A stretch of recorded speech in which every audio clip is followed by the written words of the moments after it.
గుర్తు పెట్టేస్తాం అనమాట. అప్పుడు మనం చేసే ముక్తి కోసం చేసే ప్రయత్నాలు అన్నీ పడిపోతాయి. పరుగులు లేవు, ఉరుకులు లేవు, ఏమీ లేవు. అదంతా ఒక ఆట. ఇప్పుడు దాకా మనం ఆడుకున్నాం అనుకుంటాం, తెలుస్తుందన్నమాట. చూసారా? అందుకని ఇది నీకెప్పుడైతే నువ్వు ఇది సాధ్యమవుతుందో నీకు, నువ్వేదో అనుకుంటున్నావు. ఇప్పుడు నువ్వు జపాన్ని సాధనం అనుకుంటున్నావు కదా! అది సాధ్యమవుతున్నప్పుడు ఈ నామము, ఈ భగవంతుడు నీకు వేరుగా లేదని నీకు తెలిసిపోతుంది ఇక్కడ. పైన చెప్పుకున్నాం కదా! అందుకని భగవాన్ అంటున్నారు, ఇదే నామదేవుని బోధలో స్పష్టంగా మనకు అర్థమవుతుంది కదా! అది చెప్తూ నామదేవుడు ఇంకా ఏం చెప్పాడో ఇక్కడ మనకు చెప్తున్నారు భగవాన్ ఇక్కడ. భూనభాంతరాలలో అంటే అసలు చూడండి, అది అపార పారావారం అంటారు నామం. మనం చేసే జపాలు లాంటివో, మనం చేసే తపాలు లాంటివి కాదు.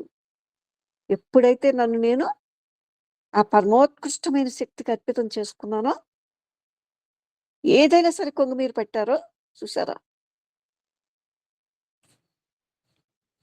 అప్పుడు తెలుస్తుంది అనమాట. నామదేవుడు ఇలా చెప్తున్నాడు, భోనభోంతరాలలో పరివ్యాప్తమైనదల్లా నామమే అని మీకు తెలుస్తుంది అనమాట. ఎప్పుడు అలా వ్యాపితం అయిపోయి దాన్ని మనం అంటాం ప్రేమైక నాథం ఆ నామం అని అంటాడు. భోనభోంతరాలలో పరివ్యాప్తమైనదల్లా ఈ నామమే. ఆ నేను, ఆ నేను ఏ నేను, అది పాతాళంలో ఏ అగాధాలనంటినదో చూసారా, అది పాతాళంలో ఎక్కడి దాకా వెళ్ళిపోయిందో మనకు తెలియదు. అంచు ధరి లేదు, దిక్కు లేదు, ఎల్లలు లేవు. భూనభోంతరాలలో పరివ్యాప్తమైనదల్లా ఈ నామమే, పాతాళంలో ఏ అగాధాలనంటినదో, ఇది గగనంలో ఏ అంచులు తాకినదో ఎవనికెరుక.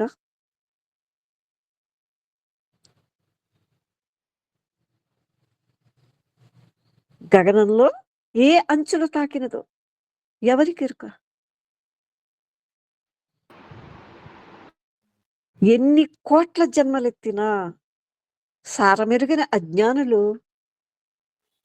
చూసారా, నేను నామం చేస్తున్నాను, ఓ రూపాన్ని ఆరాధిస్తాను, దర్శనమైంది దర్శనమైంది, ఇదే చెప్పుకుంటాం.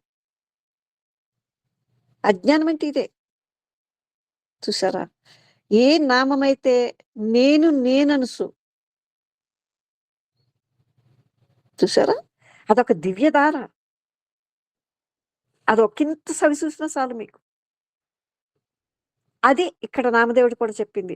నామమే ఇదే అమరమంటాడు నామదేవుడు. అప్పుడు ఆ నామం యొక్క, ఆ నామము యొక్క రూపాలు అనంతం. అంటే మీరు ఒక నామాన్ని ఒక రూపానికి అంకితం చేయట్లేదు. అసలు నామం అంటే ఏమిటో అప్పుడు మీకు అర్థమవుతుంది. అంతా నామమయం.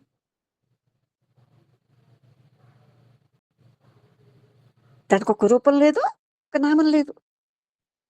శక్తి అపారం. ఇక్కడ మీకు ఇది తెలుస్తుంది అనమాట. ఇది మీకు అర్థమైందా?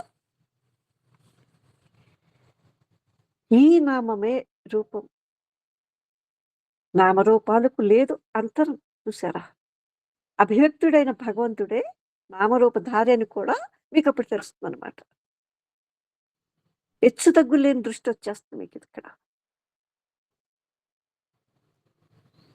అందుకే ఈ నామాన్ని వేదాలు ఏమన్నాయి, ధ్రువపరిచేసాయి. 4 వేదాలు చూసారా, ఆ మహావాక్యాలు అవే. అందుకే ఈ నామాన్ని వేదాలు ధ్రువపరిచేసాయి. అయమాత్మ బ్రహ్మ, తత్వమసి, ప్రజ్ఞానం బ్రహ్మ, ఇలా. ఇంక దీనిని మించిన మంత్రము లేదు, దీనిని మించిన మంత్రం లేదు. ఆయన అంటున్నాడు రామదేవుడు, దీనిని కాదనేవారు అజ్ఞానులే. ఇది భగవాన్ చెప్తారు మనకి. ఇది భగవాన్ నామదేవుడు చెప్పింది మనకు భగవాన్ చెప్పారన్నమాట. చూసారా? ఈ అఖండత్వానికంటే ఆ కేశవుడు వేరుగా ఉంటాడా? ఈ నామాన్నే మీరు కేశవుడంటారు, లేపోతే విష్ణు అంటారు, లేపోతే ఇంకోటంటారు, ఇంకోటంటారు. ముందు మన గురించి మనకు తెలిస్తేనే వీటి యొక్క అఖండత్వపు ఆ ఎరుక మనకి కలుగుతుందనమాట. ఈ తెలియని దానిలోకి వెళ్ళాలి. ఇదే మనకు కృష్ణ చెప్పేది. అది అజ్ఞాతంలోకి ప్రయాణం చేస్తుంది. నువ్వెప్పుడైతే అది అర్పించుకున్నావో, ఇంక నువ్వు ఇది చెయ్యాలో, అది చెయ్యాలో అదంతా పడిపోతుంది కదా! అది ఉండదు ఇంకసల. చూసారా? ఎవ్వడైతే తన జీవితాన్ని అర్పించుకున్నారో అట్టి వారికే ఇది విదితం అంటున్నాడాయన. అప్పుడే ఆ అర్పణతో ఎప్పుడైతే మనం ఉన్నామో, ఇది సర్వవ్యాప్తమని ఎరుక అప్పుడే కలుగుతుంది. అది లేకపోతే ఇది అసంభవం.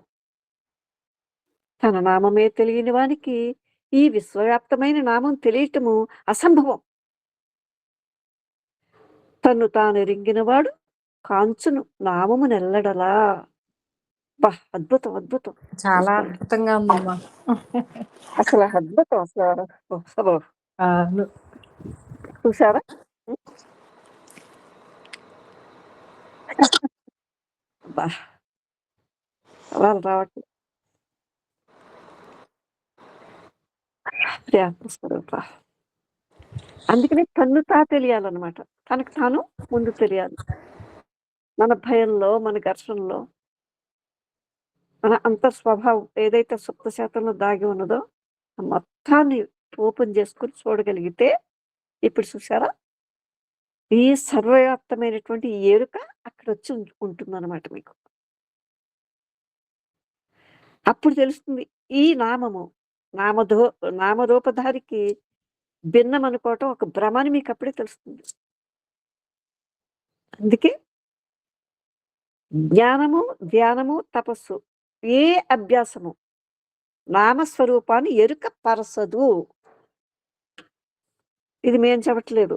ఇక్కడ భగవాన్ చెప్తున్నారు. చూసారా? నీకున్న జ్ఞానాన్ని ఎంతటినో పోజేసుకున్న నాలెడ్జ్. అక్కడ వింటాం, ఇక్కడ వింటాం. అయ్యే పదాలు తిప్పి, తిప్పి, తిప్పి, తిప్పి అయ్యే పదాలను వాడతాం. నువ్వు చేసే ధ్యానము. నీ ధ్యానంలో కూడా ముక్కయిపోతున్నావు. లిమిటెడ్ చేసేస్తున్నావు దాన్ని. ధ్యానం అంటావు దాన్ని.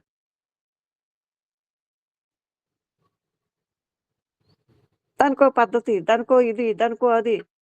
ఎలా ఇది? ఇలా ఉండకపోతే అందరికి ఎలా తెలుస్తుందంటావు. అరే నువ్వు ఇలా ఉండి చూడు.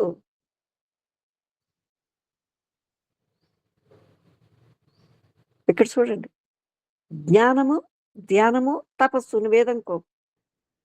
నీకు నువ్వు తెలియకపోతే ఏ అభ్యాసము ఈ నామస్వరూపాన్ని ఎరుకపరచదు.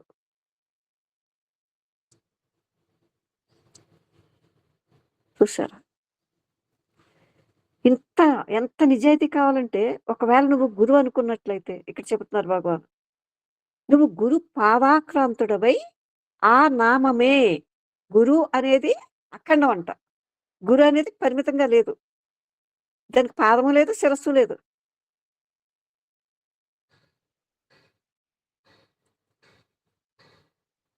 చూసారా? ఇప్పుడు ఏ నామం అయితే విశ్వవ్యాప్తం ఉన్నామో దానిని సంపాదించు.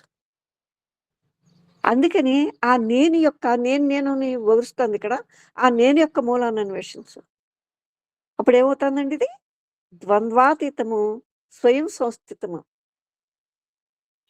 అది ఏకమైపోతుంది. మీ జన్మ, మీ ద్వారా జరిగే కర్మ అన్నీ దానిలో విలీనమైపోతున్నాయి. చెప్తారు చిన్న చిన్న మాటల్లో. జన్మ కర్మ విలీన కారణ హేతుభూతము భూతకం. చూసారా? భావాన్ని దాటించేస్తున్నాయి. ఒక అంకిత భావం లేనప్పుడు మనం ధ్యానమని కానీ, లేకపోతే జపమని కానీ, లేకపోతే ఉపవాసం అని కానీ, ఇంకోటని కానీ, మనం ఎన్ని పెట్టుకున్న దానివల్ల ఈ ఇది ఈ ఎరుక కలగదని చెప్పేశారు ఇక్కడ. దానిని దాని యొక్క స్వరూపాన్ని ఎరుకపరచదు.